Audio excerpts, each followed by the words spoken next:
రాష్ట్రంలో కాంగ్రెస్ ప్రభుత్వం ఏర్పడగానే పార్టీ పదవులతో పాటు నామినేటెడ్ పోస్టుల భర్తీ చేపట్టింది. మొదటి నుంచి పార్టీ కోసం కష్టపడిన వారికి, అలాగే ఎన్నికల టైంలో ఇతర పార్టీల నుంచి కాంగ్రెస్ లోకి వచ్చిన వారికి నామినేటెడ్ పదవులు ఇచ్చి ప్రభుత్వంలో భాగస్వాములుగా చేసింది. మొదటి విడతలో భాగంగా 37కు పైగా కార్పొరేషన్లకు చైర్మన్లను నియమించింది. రెండో దఫాలో కుల సంఘాల కార్పొరేషన్ చైర్మన్లను భర్తీ చేసింది. అయితే మొదటి దఫాలో భర్తీ అయిన కార్పొరేషన్ చైర్మన్ల పదవీకాలం ముగింపు దశకు చేరుకుంది. దీంతో త్వరలోనే ఆయా పార్టీలకు ఎంపిక చేయనుంది ప్రభుత్వం. దీంతో ప్రస్తుతం ఉన్న వారిలో ఎంతమంది రెన్యూల్ అవుతారు, పోస్టు ఉండేది ఎవరికి, ఊడేది ఎవరికి, ఉద్వాసనకు గురైన వారి స్థానంలో కొత్తగా ఎవరికి ఇస్తారన్న చర్చ పార్టీ వర్గాల్లో జోరుగా సాగుతోంది.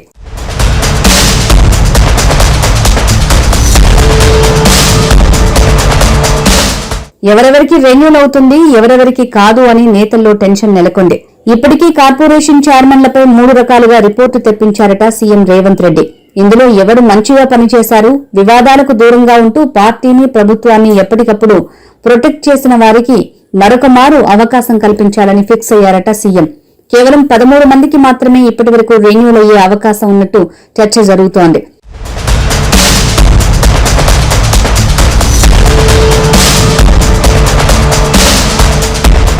సంగారెడ్డి మాజీ ఎమ్మెల్యే, వర్కింగ్ ప్రెసిడెంట్ జగ్గారెడ్డి సతీమణి, TGIIC chairman Nirmala Jaggareddy, fishery corporation chairman Mettu Saikumar, foods corporation chairman MA Faheem, Eeravathri Anil, Preetham, MD Riyaz, Patel Ramesh Reddy, Kalva Sujatha, Anvesh Reddy, Nuthi శ్రీకాంత్లకు రెన్యువల్ ఛాన్స్ ఉన్నట్టు సమాచారం. అయితే వీరికి మళ్లీ అవే కార్పొరేషన్ చైర్మన్లు దక్కుతాయా, లేక మార్పులు చేర్పులు ఉంటాయా అన్నది ఇప్పుడు సస్పెన్స్ గా మారింది.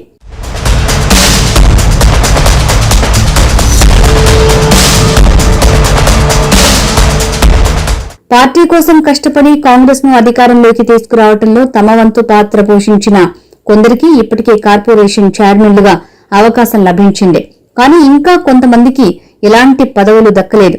ఇటు పార్టీలో, అటు ప్రభుత్వంలో అవకాశం కోసం ఎదురు చూస్తున్న ఆశావాహులు చాలా మంది ఉన్నారు.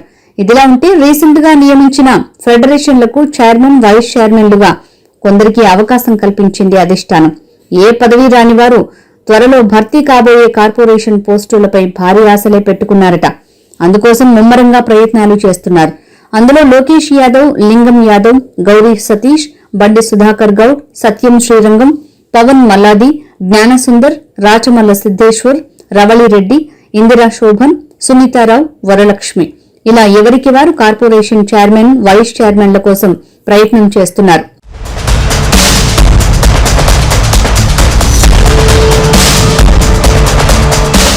మొత్తానికి వివిధ కార్పొరేషన్ పోస్టుల భర్తీ పార్టీలో ఉత్కంఠ రేపుతోంది.